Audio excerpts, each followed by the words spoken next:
ایک دفعہ ایک شخص اپنی بیوی اور بچے کے ہمراہ حضرت عمر رضی اللہ تعالیٰ عنہ کی بارگاہ میں پیش ہوا۔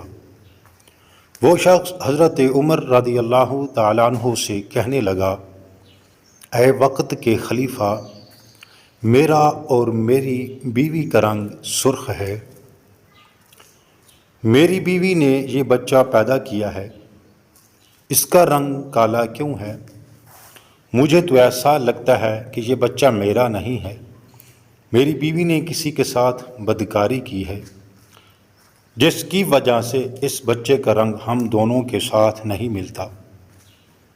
وہ شخص بار بار اپنی بیوی پر الزام تراشی کر رہا تھا۔ بیوی نے روتے ہوئے حضرت عمر رضی اللہ تعالیٰ عنہ کو کہا، اے امیر المومنین، میں سچ بول رہی ہوں، میں نے کبھی بھی امانت میں خیانت نہیں کی۔ یہ میرا خاوند ہے، یہ بچہ اسی کا ہے۔ میں نے ہر وقت اپنے شوہر کے ساتھ وفاداری کی ہے۔ میں نے ہمیشہ اپنے خاوند کی موجودگی اور غیر موجودگی میں اپنی عزت کا خیال رکھا ہے۔ میرا شوہر مجھ پر یقین نہیں کر رہا۔ شوہر نے کہا، اے امیر المؤمنین، میری بیوی جھوٹ بول رہی ہے، یہ بچہ میرا نہیں ہے، یہ بچہ کسی اور کا ہے۔ اگر یہ بچہ میرا ہوتا تو اس کا رنگ ہم دونوں جیسا ہوتا۔ اس بچے کو دیکھ کر صاف صاف ظاہر ہوتا ہے یہ بچہ میرا نہیں ہے۔ میری بیوی جھوٹ بول رہی ہے۔ بیوی مسلسل زار و قطع رو رہی تھی۔ خاوند اپنی بیوی کی ایک بات سننے کو بھی تیار نہیں تھا۔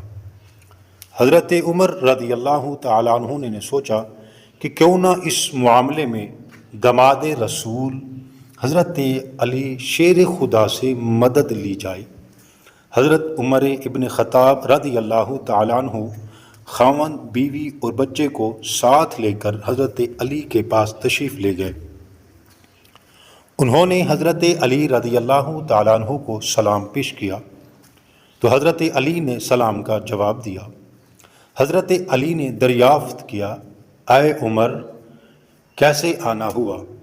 حضرت عمر نے فرمایا، اے علی، ہم ایک مسئلہ پوچھنے کے لیے آپ کے پاس تشریف لائے ہیں۔